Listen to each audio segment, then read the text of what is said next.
আসসালামু আলাইকুম, সবাই কেমন আছেন? আমি মো আমার নতুন একটি কুকিং ভিডিও নিয়ে চলে আসলাম। আজকে দেখাবো তিল পুলি পিঠা। হ্যাঁ, যে তিল পুলি পিঠা এটি তিল দিয়ে বানানো হয়। যারা তিল খেয়ে থাকেন তারা অবশ্যই তিল চেনে। তিলের তেল হয়, তিল দিয়ে পিঠাও বানানো খাওয়া যায়। তারপরে আমি তিলগুলো যে দেখেন, এগুলো আমি আগে ধুয়ে নিয়েছি, ভালো করে ধুয়ে তারপর শুকনো খোলার মধ্যে ভালোভাবে ভেজে নিয়েছি।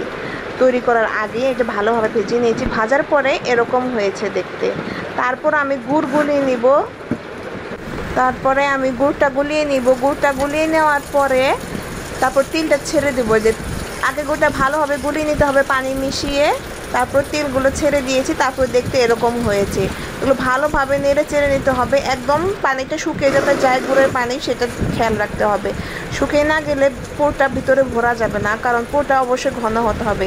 এখানে আমি চালের গুঁড়ো সিদ্ধ করে নিয়েছি পানিতে, একদম গরম পানি, তো এর জন্য আমি ঠান্ডা পানি দিয়ে এগুলো ভালোভাবে ডো তৈরি করে নেব। এগুলো ভালোভাবে মতে নিতে হবে যাতে সুন্দর একটি ডো তৈরি হয়, কারণ ভালোভাবে না মতলে হয় কি, এটা ডোটা সুন্দর হয় না, পিঠাটা ভেঙে যাবে, খেতেও মজা লাগবে না, দেখতেও সুন্দর হবে না।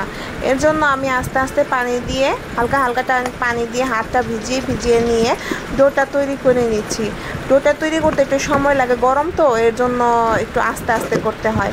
এই তো ডোটা প্রায় হয়ে গেলে তারপরে আমি পিঠা বানানো শুরু করব। অনেক তাড়াতাড়ি করতে হয়, তা না হলে ঠান্ডা হয়ে গেলে ডোটা তৈরি করতে একটু সমস্যা হয়, কারণ এটা আতপ চালের গুঁড়া, এর জন্য এইটা ডোটা তৈরি করতে তাড়াতাড়ি গরম পানি থেকে তাড়াতাড়ি করতে হয়। এই তো আমি ডো থেকে নিয়ে একটি গোল করে শেপে তৈরি করলাম। এখন আমি বাটির মতো তৈরি করব। বাটির মতো তৈরি করে সেখানে আমি যে তিলগুলো তৈরি করেছি, গুড় দিয়ে পাক দিয়েছি, সেগুলো আমি দিয়ে দিব। ওই যে এখানে আমার তিলগুলো আছে, তিলগুলো রান্না হয়ে গেছে। এগুলো আমি ঠান্ডা ফ্যানের বাতাসের নিচে রেখে ভালোভাবে জুড়িয়ে নিয়েছি, তা না হলে গরমটা দেওয়া যায় না। গরমটা দিতে গেলে হয় কি, ওই নিচ দিয়ে বেরিয়ে যায় এক কথায়, এটা মনে করেন ভিতরে এসে থাকে না, যার কারণে এ ঠান্ডা হওয়ার পরেই ভিতরে দিতে হবে, গরমটা কখনো দেওয়া যাবে না। এই তো আমি তৈরি করে ফেললাম আমার প্রথম পিঠাটি।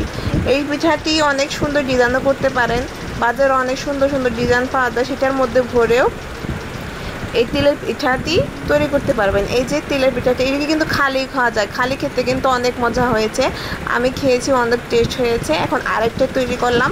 এটা তৈরি করার পরে একটু হালকা ডিজাইন করে দিব, আপনারা দেখতে থাকুন। এই তো ভালোভাবে পরিমাণ মতো ভিতরে দিয়ে দিলাম।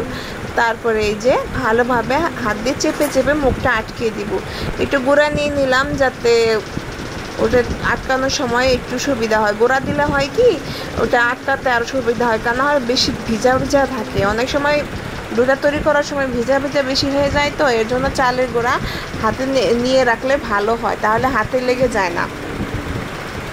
এই তো দেখুন সুন্দর একটা ডিজাইন তৈরি হয়ে গেল। এখন দেখেন সবগুলো পিঠাই আমি একটা ডিজাইনে তৈরি করেছি, দেখতে দেখেন কত সুন্দর হয়েছে, একদম হাতের তৈরি পিঠা। এটা হাতের তৈরি, দেখতে যত সেরকম সুন্দর হয়েছে, খেতেও কিন্তু দারুণ মজা হয়েছে। এটি আমি খালি খোলায় এখন ভাজবো, আমি তেলেও ভাজবো না, পানিতেও সিদ্ধও করব না। এই যে খালি খোলায় পাতলা একটি কড়াই নিয়েছি, এখানে কড়াইয়ের মধ্যে শুধু পিঠাগুলো দিয়ে দিয়েছি।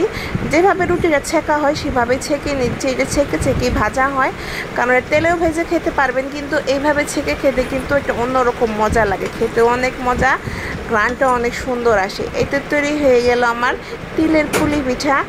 কার আমার ভিডিওটা ভালো লেগেছে লাইক কমেন্ট করে দিয়ে যাবেন, একটা সাবস্ক্রাইব দিয়ে যাবেন, ফলো দিয়ে যাবেন। সবাই ভালো থাকবেন, আল্লাহ হাফেজ। আরও ভিডিও যাতে আপনাদের দিতে পারে এই দোয়াই করবেন। আল্লাহ হাফেজ।